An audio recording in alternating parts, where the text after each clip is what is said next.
The boroughs are New York City. The burbs are everywhere else. Real estate is the ultimate game of risk and reward. It's the biggest investment most people ever make. Fortunes are made over a lifetime and lost in a day. And we're not playing with monopoly money. How do you stay ahead? Who's buying? Who's selling? And why? What do they know? We want the truth. You need an edge. Boroughs and Burbs is your secret weapon, giving you the insider knowledge and strategies you need to succeed in the high-stakes world of real estate. From Palm Beach to Palm Springs, Manhattan to Malibu, we press the experts to expose the pain, find the deals, and occasionally predict the future. That's Boroughs and Burbs, Thursdays, 3 o'clock Eastern, noon Pacific. Because everyone can make money in real estate.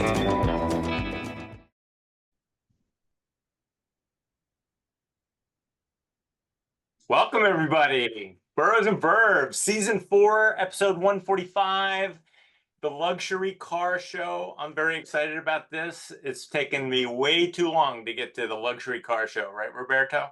We love cars.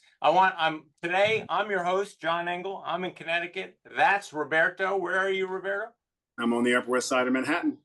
Right, and he's a 65 Mustang driving, Roberto, as I recall? It's my wife's 65 Mustang and my wife's 69 280 SL, so okay, not mine. So you're not a car guy. It's you're married to a car gal. Yes, right. Okay, but I have to take care of the cars. So okay, she just says, "Are my cars ready?" All right, I'm also joined, hold on, so wait, I'm gonna hit the right screens now. So like I said, that's Boroughs and Burbs. This is that show. You can also find us on Apple Podcasts. This is RobertoCabrera.com, and this is Roberto's latest market report, and I'm gonna encourage everybody to go check it out. And it's on the Manhattan market. I wanna thank our sponsor, Grace Farms. You'll find them at gracefarms.org. 80 acres in New Canaan, world-class river building. It's an amazing place. Check it out, gracefarms.org. And if you go visit there, go have some tea in the tea house with Frank. That being said, I'd like to start introducing my guests. I've got Gigi Huang from Texas. We're going to look at some of her exciting listings that are designed for cars. I've got, and 6 West Rivercrest is one of them. I've got Johnny Hatem today, and he's up in the Boston market, and he also is going to talk to us about his car-oriented properties. And today I've got from the Black Horse Garage and Gallery, a professional who helps people maintain their car collections and acquire their car collections. And his name is John Buonanno. So with that, I'll stop sharing the screen and say, welcome everybody. Let's talk about cars and real estate and the people who need real estate for their car collections. Hi. Roberta. Hi, Gigi. You know what? Why don't you start us off, Gigi? Tell us whether this is, in fact, a market and what it means to you to be a market for car collectors. Yes, definitely. I have seen in our market area for luxury homes, more people are becoming car collectors. And, it starts anywhere, people looking for homes at 3 million up, they're all looking for multiple, more than your average 2 or 3 car garage. They're asking questions about car lifts, etc. And then, of course, as you had mentioned, I do have 2 extraordinary, lovely listings. 100 Carnarvon, which it's a $36 million listing on 2.5 acres. And it has some additional space in the back. A adjacent lot that is by a different owner, and we've always marketed to people how they can actually even add sort of like a car museum, because we feel like people looking at a home like this, they definitely would be car collectors. Even though this home has a 4-car garage with car lifts, and you could park like 6 cars there. But we seeing the trend, we know that someone who purchases a house like this would probably want to have a massive car museum to, it's also just a great space to be entertaining people as well too, not just to showcase and enjoy your collection, but it's a great way of having some additional entertainment space. So you're offering 100 Carnivon, and this is the lot which is part of the estate, and this is a rendering for a car oriented space, and it looks like it's right out of an Iron Man movie. I mean, yes. Well, first of all, to correct a correction, this is not part of the estate. The estate is already 2.5 acres. This is the back lot that is it's kind of an off-market opportunity for someone, which is an additional 2.5 acres, and they can build something like this. And so we've kind of marketed that way. And every time the buyers who take a look, they see that as an opportunity to create something fun for their car collections, because it's many of them are car collectors when they're looking at this listing. So how many cars does that build before? handle? Has something like that been built before, the design that you just showed us? You know, I'm not sure. Actually, Eric Clough, a famous architect and designer in New York, created the rendering for me, and he has built homes all over the world. He got his start in when he was doing Christian Louboutin stores and built 168 worldwide. So he has a list of clientels who he probably has built something like that, but he just cannot share who, but it does look like it's out of like Iron Man movie or something. And also right now, just looking at all these beautiful listings that Las Vegas listings that Elliman has, to some out in California, these new mega, like over $100 million estates. They're all doing something similar. So it's, so I think we're ahead of the curve, in regards to what buyers at this price point level are kind of looking for, what attracts them. So talk to me about West Rivercrest, 6 West Rivercrest, because I see several of the photos include a car. Yes, so 6 West Rivercrest is a unique subdivision where it's a minimum of 3-acre lot. And people are also allowed to have farm animals like horses. And the current owners, they did build a Kentucky-style stable, and they had 6 horses in the stable. The stable itself cost them almost $2-3 million to build out. As you can see, the interior is beautiful. But since we didn't have any horses there, maybe not everybody has, wants to have horses there. We thought the stable was, it's so beautiful that the stalls are modular, so they can, rearrange it to create a car storage, an additional car garage. There's already 6-car garage with a house, but 6 more in the back makes 12. Again, car collectors. In fact, around the corner in that neighborhood, there's a couple of homeowners who do have garages that can, one of them in fact says they can store up to 50 cars. So it's part of having 3.7 acres, in that area. You can build additional space for cars. And we thought it'd be fun to have a stable become a car, sort of a car storage space. Are you getting people? So is this a way to get to take a listing and get it in front of a particular niche audience? Or are you finding that the niche audience is coming to realtors such as yourself, as Johnny, and saying, can you find something for my collection? Are we seeing a push? Are we seeing a pull? A little bit of each? And how important is this sector of the market? What I'm hearing from you is that when horses don't work, maybe horses are out of fashion, or it's a much smaller niche, but maybe cars are a larger niche, and we can repurpose horse space as car space. That's what I hear. Johnny, you've got a very impressive listing in Massachusetts. I'm gonna pull it up on the screen right now. 113 Juggler Meadow, and it's got many interesting spaces. I'm gonna pull it up on the screen. Many spaces for cars. I think what's important about my listing, John, is definitely talking about who the owner was and his passion and love for cars. You'll get a good idea of, why he went overboard. So the founder of Yankee Candle is the client who built this mega mansion, and he was a huge car enthusiast. He was so large of an enthusiast that he had two car barns. One was strictly called the Porsche barn. He just had a barn for his Porsches. And so in that aerial photo, you get a good idea. So if you look at the larger 55,000 square foot metal building with the solar, yeah, right below it, there's two barns, small separation. The one on top was just for his Porsches.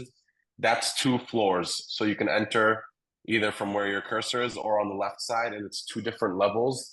That garage alone fits 90, depends how tight you want it, 90 to 100 cars. And at one point, he had about 96 just Porsches in that barn. The barn right across that aerial photo can also fit about 60 to 70 cars. And that one was more for display. He had his more, they were all very, very valuable cars, but he had his specialty ones in display there. There's also, bays if you want to get work done to your cars. Car wash, billiards lounge, bathroom, the bar. Very, very interesting home, but definitely very appealing to people who not only like cars, but if you have a lot of cars, there's not many homes out there that can fit 100+ cars. This car barn and property can fit hundreds of cars.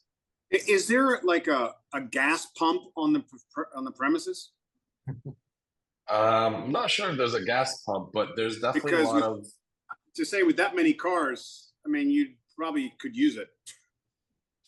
So what's funny about the house as well? So I'm dealing with the son of the founder because the founder passed away, and during COVID, not a bad place to be stuck. They were stuck up in Leverett, Massachusetts, and even the son loved cars and automobiles so much, he actually purchased about 10 go-karts, and they would ride them all throughout the property. If you've seen the aerial photos, you can tell it's designed to drive and race around. So COVID up there was pretty fun, I hear, from him and his friends. All right, now I want to turn our attention to John Buonanno. It occurs to me that there are more car collectors out there who have a need to store their very expensive cars than there are houses suited for the purpose. And that's where you come in. You help people not only acquire the collections, but manage those collections. And when they come to you and they say, all right, I'd like to go buy a multi-million-dollar car or collection of cars, do you caution them on what they need in a house to be able to maintain, secure that investment appropriately? It's not like hanging a Picasso on the wall, and as long as we're have an alarm system and a climate control, we're good to go. I got to assume that most of us can't handle a multi-million-dollar car collection at our house, and that's where you come in and advise them. Tell us, what is that conversation like? Yeah, a lot of people are pretty educated when they get into collector cars. It usually kind of starts off, 1 car, 2 cars, and then before you know it, a lot of our clients that I've seen build up large collections end up getting a bigger home or a home like where they could expand and build a bigger car collection.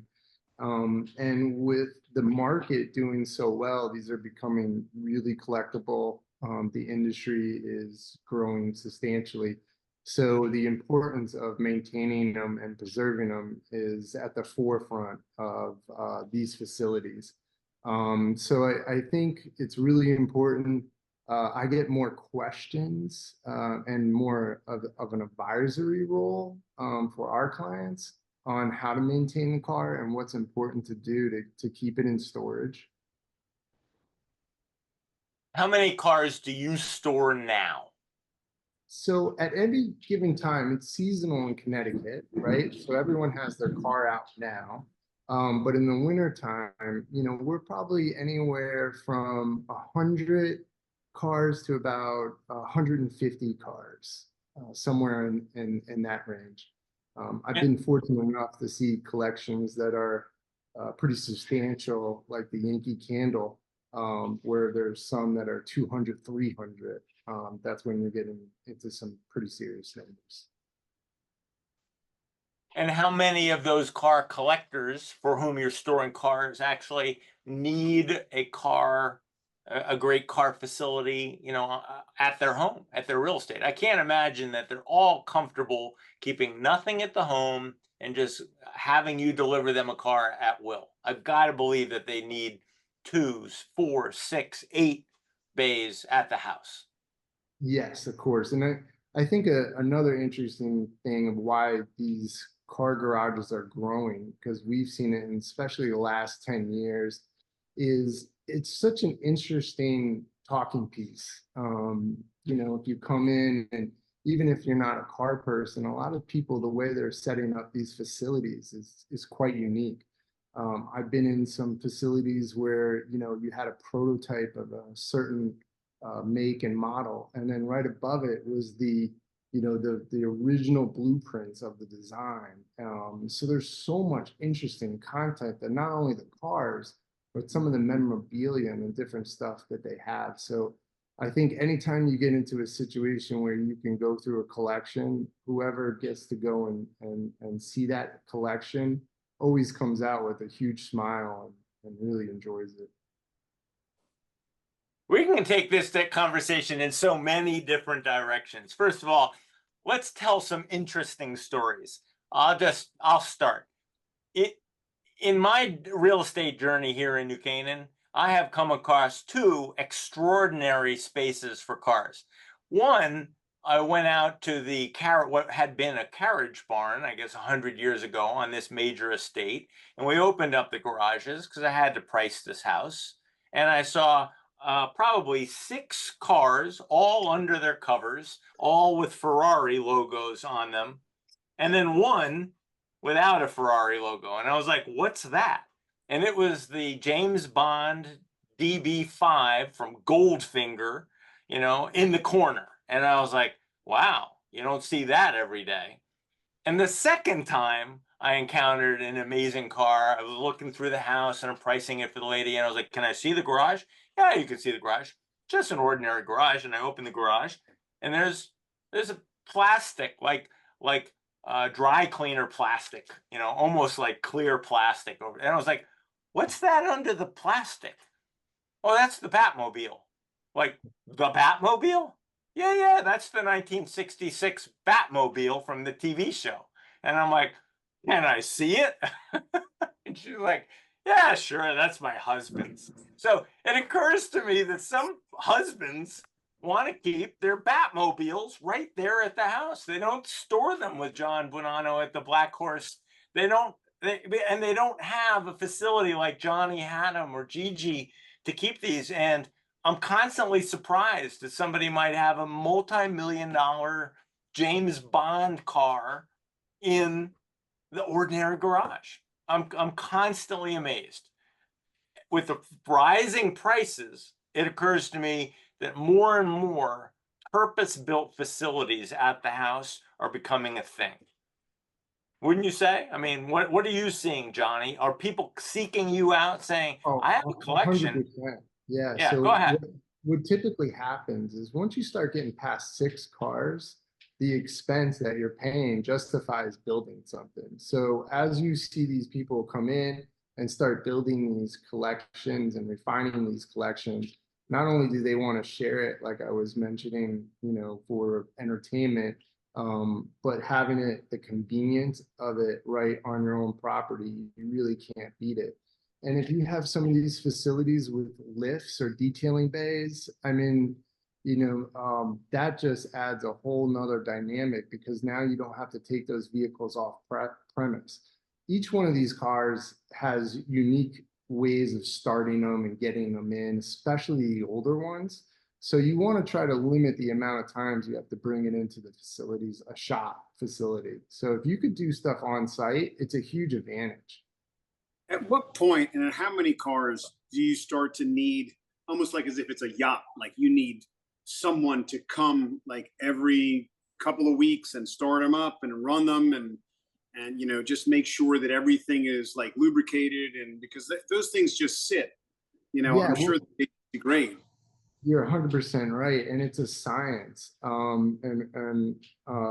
You really need to be proactive with each one of these vehicles. The older cars, the worst thing you can do for them is they're constant. When they're sitting there, they're just deteriorating, right? Kind of like our bodies. So you do have to, you know, we would like for someone to start them up at least once a week. Go through the fluids, and there's a lot of different things in storage that we do. Humidity is a big issue, you know, security and all those things. But you really need to get them out on the road and drive them some too. So I think if you get over like 10 to 15, you usually see collectors bringing someone in to help them maintain. And it's not only the physical maintenance of the vehicle, but it's all the other stuff that goes along with that as well, where you have insurance and taxes and registrations and different service tasks that need to be done. So really, we see people probably get to about 20 cars, and they're going to get their own in-house fleet manager. So what is the ideal surface? Because these cars will leak, and you know, you start moving them around, next thing you know, you have huge ice patches, but at the same time, you don't want like a piece of cardboard underneath the car. You know, it's like you have this beautiful place that you've created. Like how do you manage that?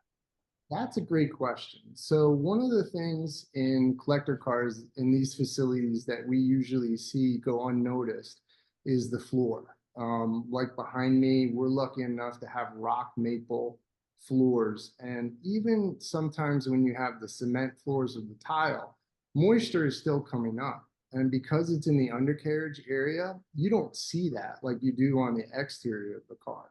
So when we get them into the shop to do the service or whatever task we have to do, we see a lot of surface rust. And we certainly don't want that on a car that's been totally restored like it came out of the factory. So creating a barrier for that moisture, if you could have hardwood or something that's going to block that moisture from coming up on the undercarriage, I think that's a big advantage.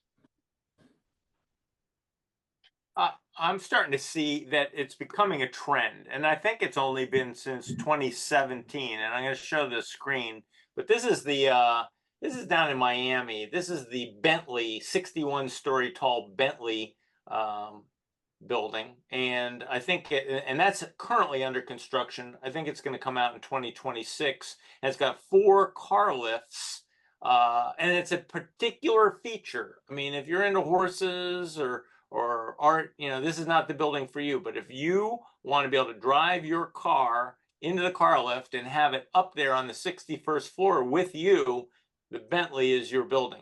And only 4 years ago, I think it was the Porsche building that offered the same thing. Same designer, also in Miami, Porsche, branded Porsche, started selling out the Porsche Tower. So now we've got the Bentley Tower. So it just occurs to me that this is not just like, well, it's just like horses or just like helicopters or just like, this is, I think, an emerging trend.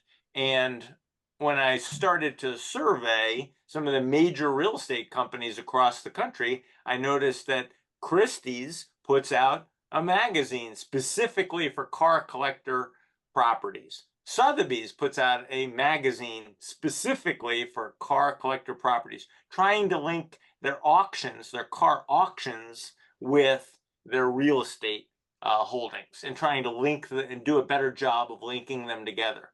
I find it's very hard if I go to Zillow and I try and look for a property that has 4 garages, 5, 6, 8 garages.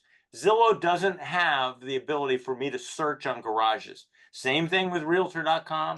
Same thing, frankly, at the Elliman.com website. I can't search, which is really interesting to me that I have to call up a Johnny Hatem who knows, who's had, or a Gigi down in Texas, somebody who's had experience with car-oriented listings and car collection listings, and say, what else do you have, and how does it come? And most importantly, how does it compare? Johnny Hatem, do you get this call, Gigi? Do you get this call? I've had definitely one call who's just, it was because of the cars I got the eyes on the listing. And you know, just like what John was saying earlier, you have to have the lifts, you have to have the bays, you have to make it easy so that a car collector will come in and it'll be like a kid walking into a candy store, which is essentially, you know, for adults, that's what a large garage with 60 cars, all exotic collectibles is. So yeah, I definitely agree with that. It's very important. And I don't know if we should go back to this. I do want to tell a story about the cars. Do you want Gigi to go first, or do you want me to tell the story? Tell story. You're rolling. So a lot of people don't know this because it's just not public knowledge. I'm fortunate to know the inside of the stories because of my client. So Yankee Candle as a company started all because of a car. So Michael J. Kittredge, the second, who's Michael III's father, he made a candle for his mom on Christmas because he was so broke, he was so poor, he couldn't afford any gift. So for Christmas, he just got some wax and he put a shoelace, lit it up, and gave it to his mom for her birthday. His neighbor saw that and she said, "I'll give you $1 if you make me one." He got the idea of, you know, starting to create candles. He made enough just to buy a Morgan. That's all he wanted to do. He started the whole company. He loved cars so much. He started the whole company just to be able to buy one Morgan. He bought the Morgan, and then essentially he stopped creating candles. At this point, it wasn't Yankee Candle. He just stopped doing that. He just packed up and then finished. He drove the Morgan for a few months, and it broke down. So he had to go back and start creating candles again, and that's where Yankee Candle actually became a business. Ended up selling for $600 million in 1998. But it all started because of the Morgan. He told his son that had he bought a Porsche from the beginning, Yankee Candle would have never existed. Which is a great story. That's a good story. That is a great story. I mean, I've always been into cars, and I think, you know, if I had the space, you know, I'd probably collect more. I think I'm limited. You know, my ambition is limited by the space. Some of us are limited, I guess, you know, by the budget. You're not too far from Leverett. I don't know if you want to. Yeah, we can get you a good deal. Yeah. So, you know, space is an issue, and in the city, you can imagine what that's like. Seinfeld, who is notorious for having a huge Porsche collection, bought a building the size of a townhouse, a small building, and he retrofitted it. And he's got a ton of his cars in there, not all of them by any means, but right here, and it's a block and a half from his apartment. And David Letterman used to live in New Canaan, and when he was at NBC, and then when he switched to CBS, he got that big contract back in the day. He spent that money on a car collection, and it required him to go get a better house, a bigger house to store his collection. So he moved out of New Canaan and right over the border at a place where he could store all of his cars. So I think that the car collection is the impetus to move for a lot of people. Not everybody can buy a Manhattan townhouse and retrofit it for the car collection. What do you do, Roberto? You're a New York City guy, and your wife, you know, has her cars, you know, the Mustang and the Mercedes. Do you have to store them at the second house? They're definitely at the second house. Yeah, they're not. And then when we go out there, they're in the garage. So the other car, the car that we actually drive, actually sits in the driveway, so because we don't have the space. But Well done. but I'll be calling John.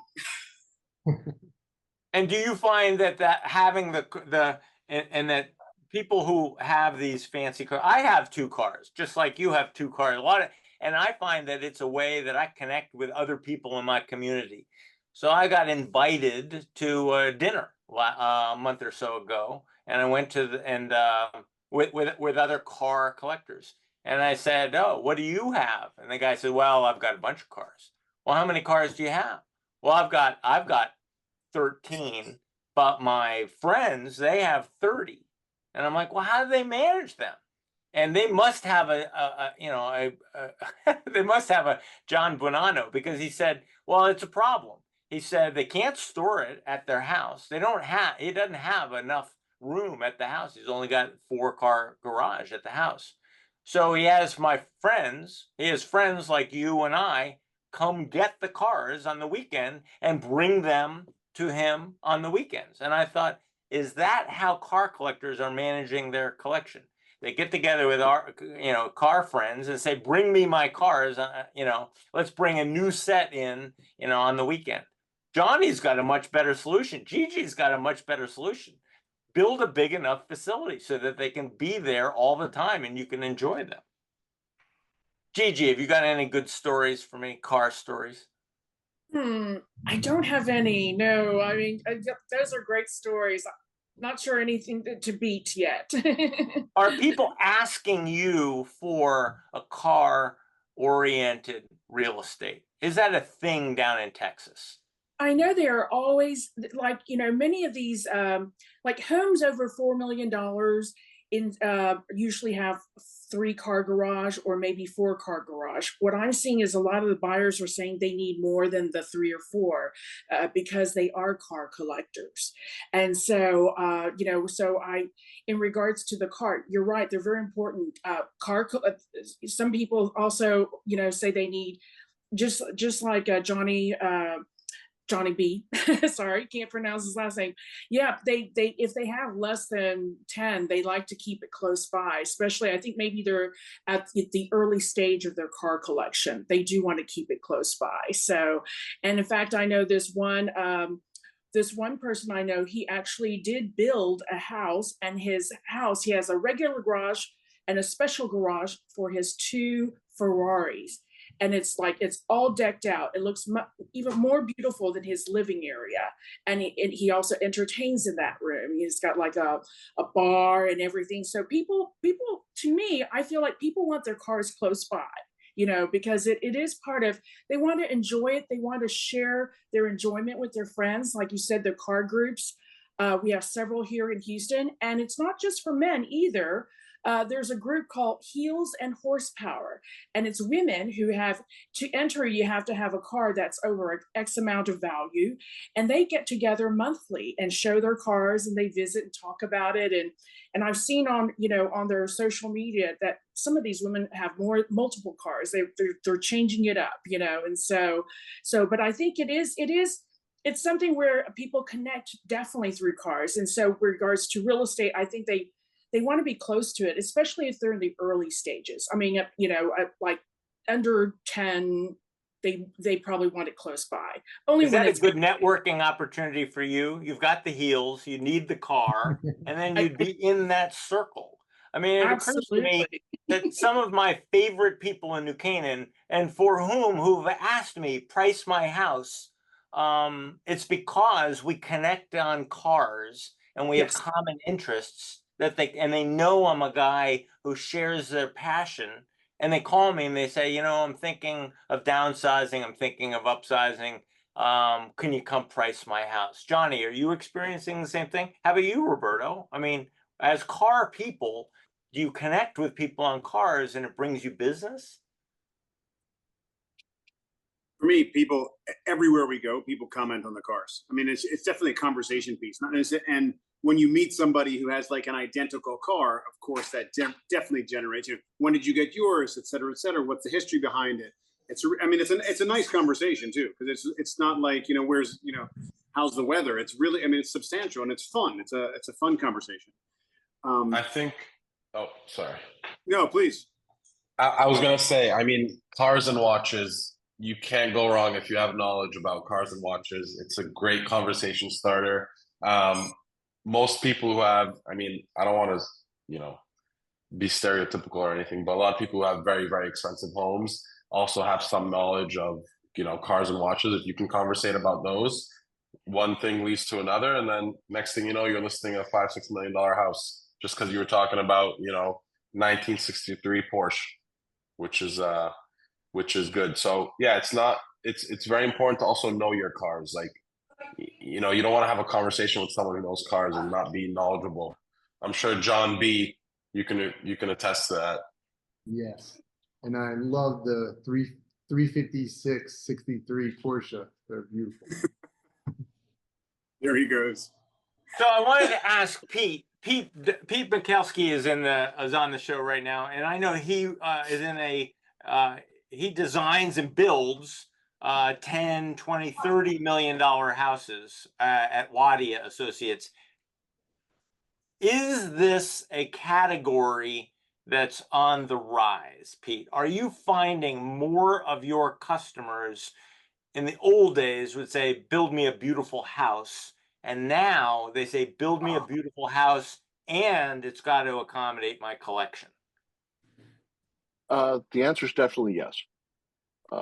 But it's also sort of geographically dependent. Here in New England, you can build garages underground, you can extend foundations, and you can cover them, and they become part of the landscape. Whereas in Palm Beach, the lots are smaller and the water table's higher, so you can't really do much there. So depending on where they are, there are people with extensive collections, and they do want them close, and they do want detailing bays and things like that. I got to tell you, I want you to continue this story, but I'm going to tell you, as a member of planning and zoning here in Connecticut, we just saw an application from a guy. I think he's on the billionaire list, so he's got plenty of money. He's building a new house in New Canaan, and he's asked for a 8-car garage with a car lift in it, and so that you can drive the cars into the ordinary garage, and then you can put them on the lift and bring them down into the lower level where they can be viewed in his basement, behind a glass wall in his basement. Does it have one of the? I have to say that planning and zoning is number one. You're right that in Connecticut we make use of the basement, because there's no way we're going to allow somebody a 20-car barn on the property under our current zoning rules. So you're forced to go down. You're forced to go underground, and when you do, you ask for an elevator, and we're incapable of rendering opinions on whether they're safe or adequate. Whether the smoke and the gases coming from the car and the oils and all that. And we just say, I hope the building codes have caught up to this, because we at P&Z can only render an opinion on the things that we understand. And once we get into car specific spaces, I think we're out of our lane. So go on, Pete. It's very interesting to me that you say the approach in Palm Beach versus the approach in Connecticut or Texas or Boston is going to be different. Yeah, and so we just finished or we're almost finished with a project in Austria right now, and the owner there has a drive which goes down along the side of the house, and it goes down about 12-15 feet, and then underneath there's space for multiple cars, and there's a carousel to turn the cars around once they're in there and bring them back out. And you do have to consider things like venting and chemical leaching and egress and all kinds of things like that. Whereas in Palm Beach, I think that the distant storage solution is probably more favored, and quite frankly, they have the staff that's there to balance that. So if somebody says, hey, go fetch my vintage F40, they'll go and get that and bring it back. I think you have no choice in Florida. If you can't put it in a basement and you don't have the coverage, and West Palm Beach is fairly dense and expensive real estate, much less Palm Beach real estate, you have to have a remote facility to store your cars. Yeah.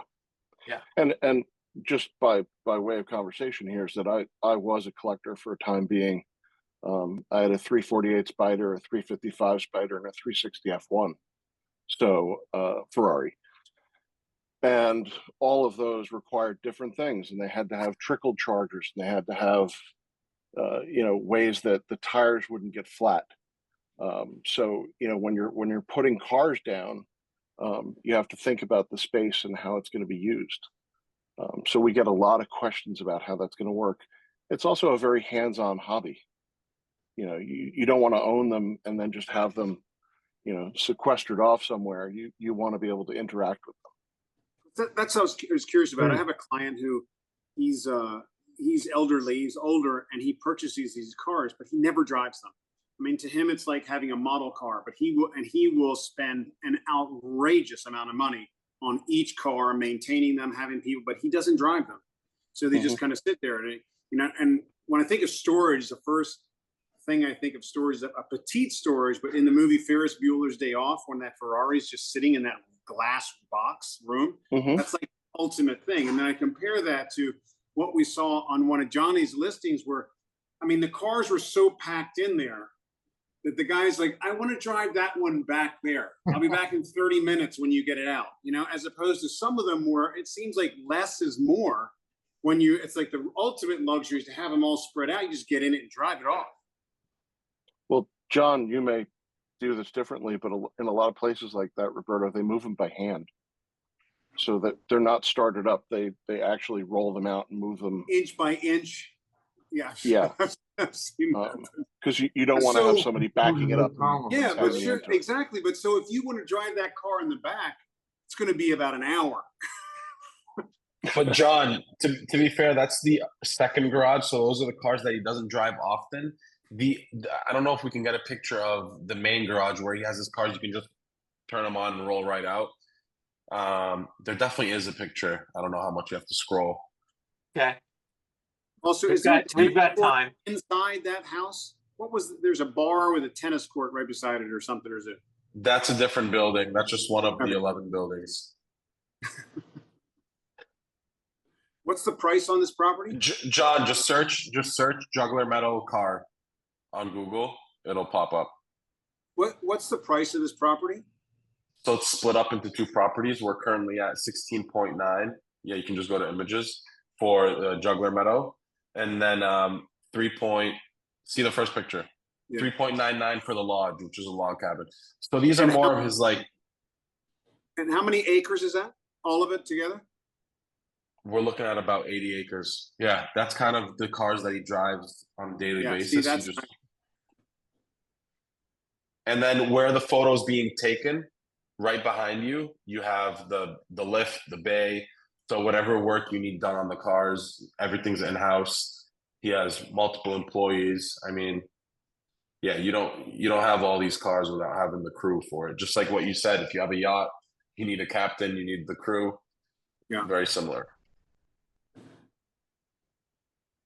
The one thing I would add in this is that what I'd call sort of like the primary showroom, which is the garage that you just showed at Juggler. That is also something that's being integrated into a lot of people's plans. We have a guy here on staff who collects motorcycles, and there's some people who will buy vintage motorcycles and they'll drain everything out of them, and they basically just become inert sculptures, and they'll put them in their living room. And like here's a 1959 BMW bike or something like that, and they just want to have it there to admire. Piece of art, right? Yeah. Exactly. Yeah, I've seen walls of bikes. I went into one collection, and it must have gone up 50 feet on one wall, was all collector bikes. It was amazing. So Johnny, Gigi, is it adding value to the real estate are they getting their investment back? Or is this just, this is not an investment they make. This is an expense. And this is basically because I love it. You know, I build these spaces, these purpose-built spaces for my collection, and because I love it. I don't expect to get my money back out of this. Or is that part of the thinking? Is it a good investment?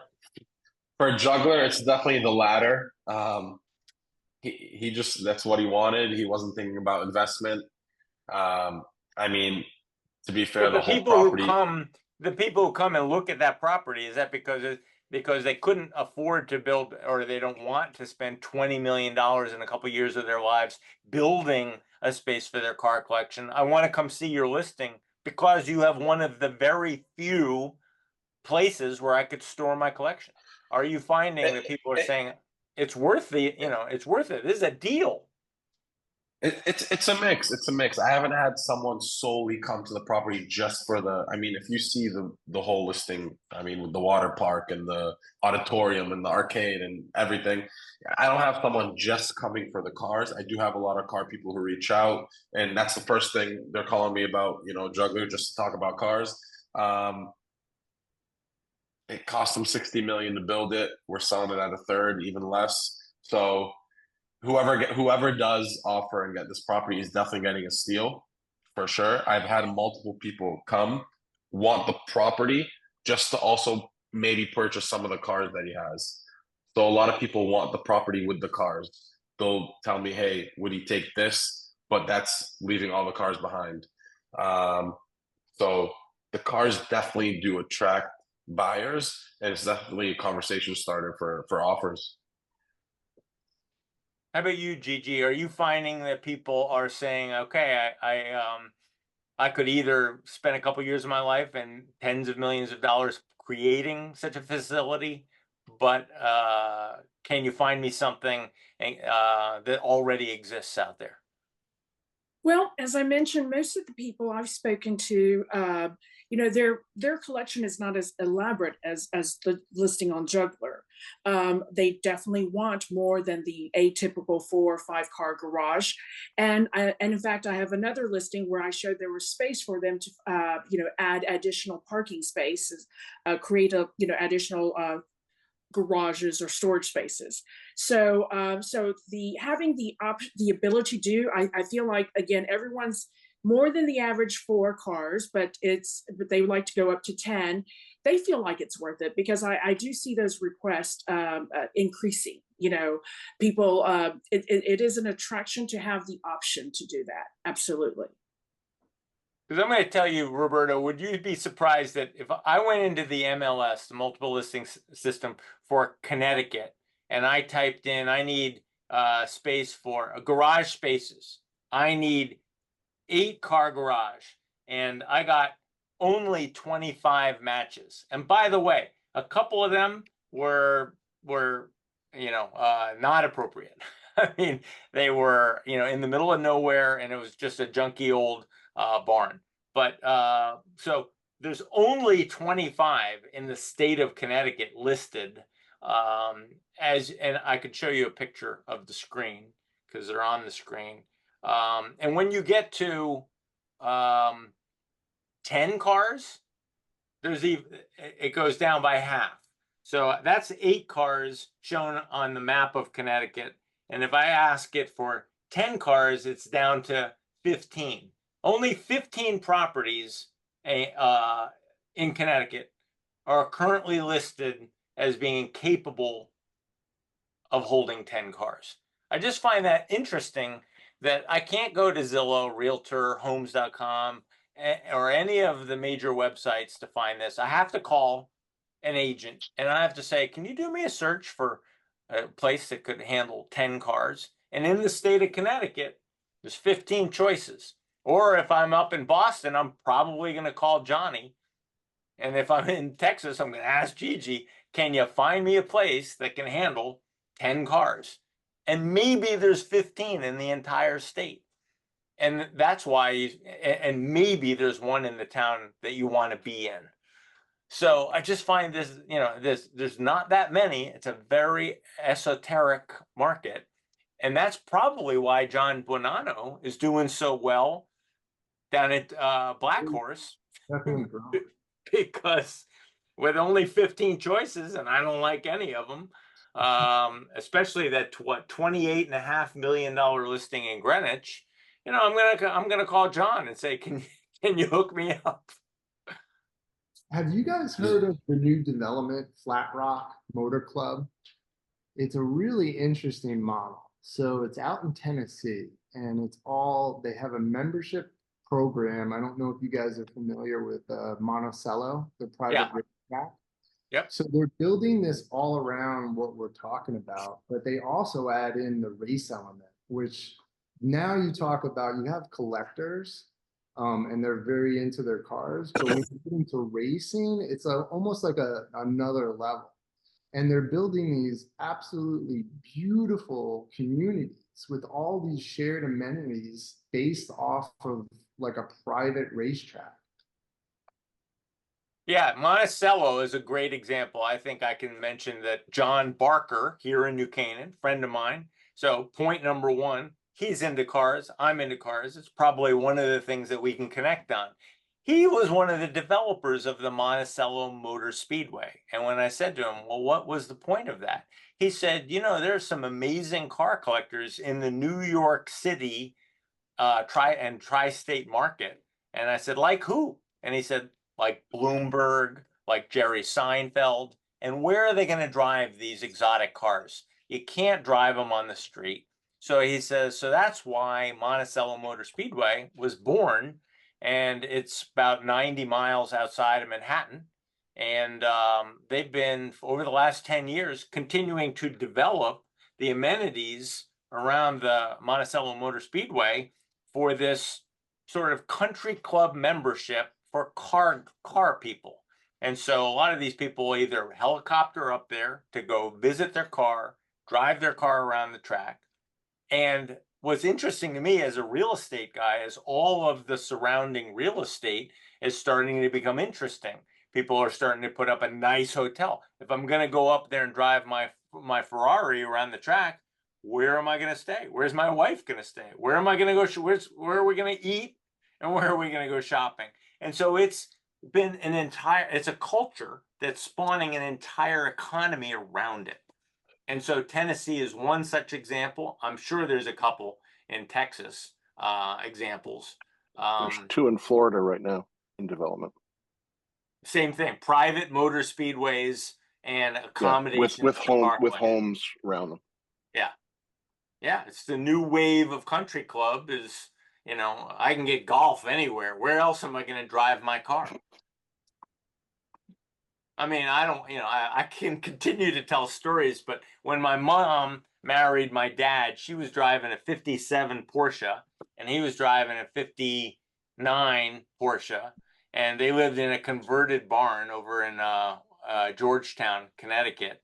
And I said to her, oh, Mom, one day when I was a teenager, of course, I said, Mom, why don't you have a Porsche anymore? Why'd you sell the Porsche?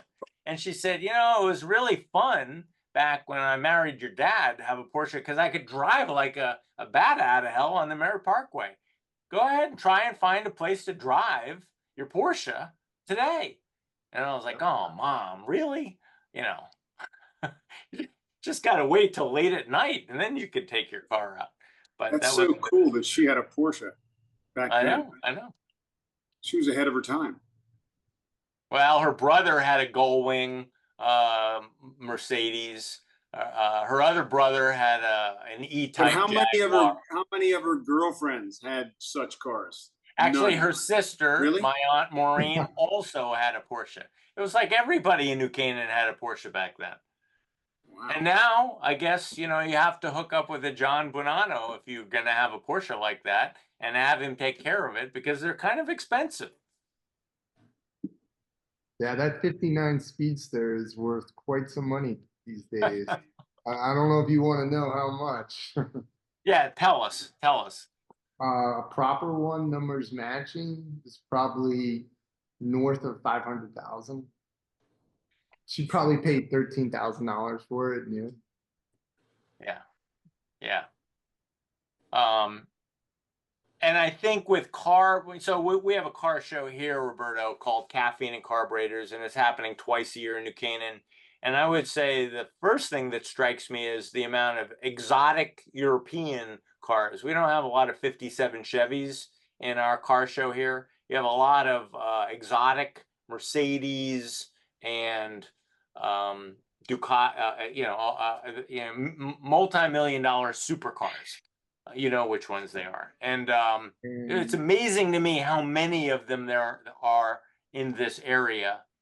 And given the fact that they have $1 million and $2 million and multi-million-dollar price tags, it's amazing to me that we don't have more of a market for real estate to accommodate those cars here. And maybe I just don't know about it. Maybe it's just secret. What do you think, Pete? Is it just secret? I think that there's probably some that you may not be aware of. You'd see them later in the evening, as you alluded to, or very early in the morning. People take them out on the merit.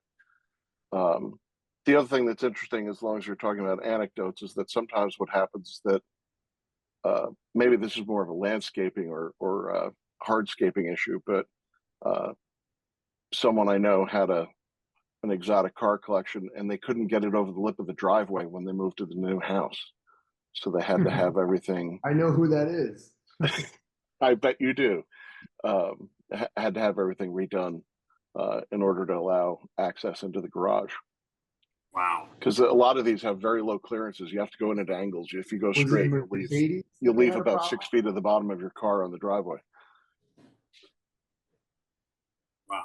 I don't know if this is the time to talk about it, but it's kind of a sad story. One of the big collections of cars here in New Canaan, he sold his house in New Canaan and he moved to Darien, and he built a space for his car collection. And one of them, because old cars, vintage cars, sometimes have wiring problems, one of the cars burned up, and it burned up a substantial portion of the collection. I would say at least half a dozen of these of his collection burned up in the garage under the house. And when you say, well, did he have somebody maintaining the cars? And this is, I guess, a nod to John Buonanno of the importance of somebody maintaining the cars. Yes, there was somebody maintaining the cars and keeping them on trickle charge and what have you. And there were fire-rated doors to protect the house from the cars and vice versa. But the problem is when you prop open your door so you can hear the cell phone if somebody's calling or whatever, sometimes all these systems fail. And in this case, the motor oils and the other effects of the fire did affect the house. So I think it's just a lesson to us all that as much as we want to keep our, if you have a garage, that's fine. When we're moving our exotic cars into our living space, there is a risk. And even with all the precautions of modern technology, sometimes you just can't account for all of that risk. And in this case, the car collection burned up. It was a big deal down in Darien, probably 2-3 years ago. Yeah. So I guess but that's what you do, Pete Michalski, right? When they say, I want my car collection at the house, and I want you to keep me safe from it, and I want you to keep my car collection safe, you have to tell them, well, it's not just driving it into the living room. Yeah, and you have to build in fire suppression systems and all kinds of other things, which work out. Also, again, anecdotally, you might get some amusement out of this. There's one fashion designer who has a collection of over 50 cars in a nondescript garage. Looks like a commercial garage just off Bryant Park in New York. And 101 Park has a huge collection of cars in the sub-basement. And, those are things that you walk by every day in New York City and you don't even know they're there. But you can tell because usually what happens is they bring a flatbed up, and they take a couple of them out to the country for the weekend. I was approached by the handlers for one of the major CEOs of one of the major hedge funds in New York, and he lives in Greenwich, and he's got a place in the Hamptons. And I said, "What do you need?" And he said, "I need a commercial building close to Greenwich where I can store my collection." Oh yeah? Tell me what your requirements are. What's the price? Price is not the concern. I need a place that is close to a fire station. I need it fairly close to a police station, and I need it to look nondescript. It needs to look kind of crappy from the outside. So, what kind of crappy commercial buildings can you show me where my billionaire client can store his collections? And so, I'm probably not the only one and in the only market getting those phone calls. And it probably do I know that all of person? us. Do I know What's that person? Do I know that person? I do know that person. You do know that person. I'm pretty sure I do know him. Okay. You think there's only one billionaire in Greenwich with that problem? Was it under the building? What, the fire or the collection? I don't want to say any names, but I'm pretty sure I know the person. Yeah. Okay. I'm sure that everybody with an exotic car collection, you know them and they know you. Yeah, I mean, we've been doing this for 30 years in Fairfield County, so. You get the hang of it? The interesting thing is new ones are popping up all the time. I mean, just, doors are really, I'm seeing stuff that I never even knew was there. And,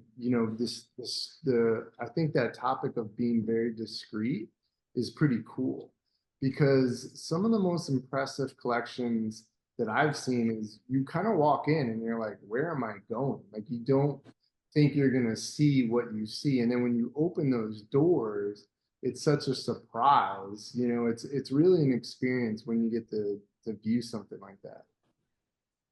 Yeah, I mean, I showed several commercial buildings in Norwalk in the $2 million range, and I thought to myself, this makes economic sense. If you can find a $2 million building to house an expensive car collection, even of one or two exotic cars, the cars are worth more than the commercial real estate a lot of the time. And what they need to do next is probably connect with a John Buonanno and say, help me make this retrofit this building for my purpose. Give me better security, give me better fire suppression, tell me what I need to know to make a paper warehouse work for a car collection, for an art collection, for any collection. 100%. And, columns with moving the cars, because you want to be as careful as you can. Here on very important cars, we actually use white gloves. But a lot of these European sports cars are made out of aluminum. So if you put a lot of pressure on the cars, you can dent them. So you got to know where to grab, where to handle them.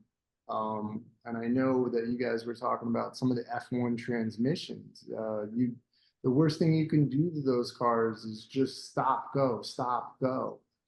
So, using your, pushing it by hand and not having any columns and open space is a big advantage.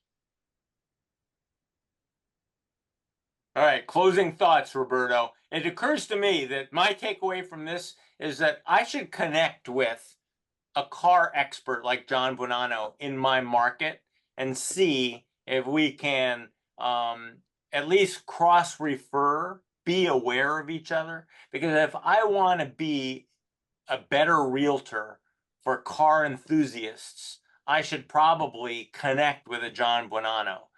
John Buonanno is already connecting with car people, but sometimes they maybe need space for their collections. I'd like a John to think of me first as a guy who gets it, who cares, right, Gigi? Right, Johnny? We want the John in our area to know we're here, and if he can't store it at his facility, we can help them take it to the next step.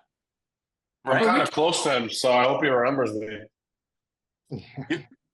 Well, also we can also help him find another location to have another storage space too, because that's what I have a client, and they actually started becoming car collectors first, and when they ran out of space, they decided to create a car business like John B. So and he's a doctor by trade, so That's he started fantastic. doing Is that he out of because Houston? I think I know him too. Is it called yes, Driver Source? no, I don't. That's not the name. No, There's he's another big guy out of has a huge collection, and he started Driver Sorts with. They've done oh, amazing stuff. Very right. similar situation. And so he was telling us to find another location, like an office building or a warehouse, where they can, of course, retrofit it for a business model like yours. So yes. So if you need another realtor, you should call us. Oh, that's great. You need another location. Yeah, I mean, so I think we got to wrap this up, but I am resolved to continue to try and make cars as part of my brand. I've already borrowed an Aston Martin for one of my real estate videos. I borrowed a 1929 Rolls Royce to promote another one of my listings. I like to put cars in my listings. I see that Gigi's got cars in her listings, and I see Johnny Hatem definitely has cars as a focal point in his listings. I want to make that part of my brand. And so that's one of the takeaways I came away with. Thank you so much, Gigi, for being our car gal in Texas. Johnny Hatem, last time I had you on the show, you were actually driving with an open top Jeep, with the arm out the window, during conducting the interview from the car. So I am a little disappointed that I have you, with your game face on in the office today. I was hoping that you'd be in the car, but I'll take you any way I can get you, Johnny. I love you. Next time I'll be in Mike's Ford GT. I'll call you from that one. And Roberto, the Mustang. We got to get together and go cruising in the Mustang. My takeaway is this: what we were talking about is from horses to horsepower. So there we go. From one stable to the other. All right. Well, thank you. Before we end the discussion, I just want everybody, I'm going to take you back through my screens. Let's see. We've got, let's see, Boroughs and Burbs. Where are you? All right. Boroughs and Burbs. Go check out robertocabrera.com. I'd like you to go check out gracefarms.org. That's Gigi in Texas. And if you're in the market in Texas, give Gigi a call. She's in Houston, in the Elliman office in Houston. And that is her 100 Carnivon super listing.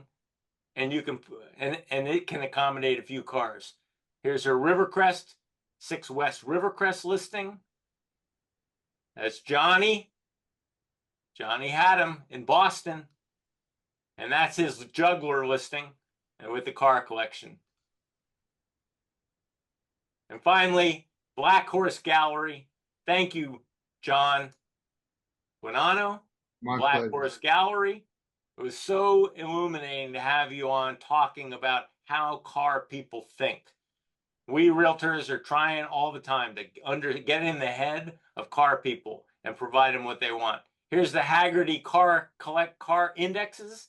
I have to say, what was interesting to me about this chart was in the 2020 COVID era, 2020 to 2024, we did not see cars appreciate like real estate did. Something to think about. People's, real estate has gone up 10, 20% in that period of time in most areas of the country, but cars have not as a category, which is interesting to me. And so with that, I'm going to end the show. You want to take us out, Roberto? Any last thoughts? No, I don't have any last thoughts. I got to pick up my daughter. I got to go. All right. Thank you all. And see you next week. Thank you, guys. Boroughs and Burbs. Thank you. Awesome. Thank you guys. very much. Thank you. Bye. Bye-bye.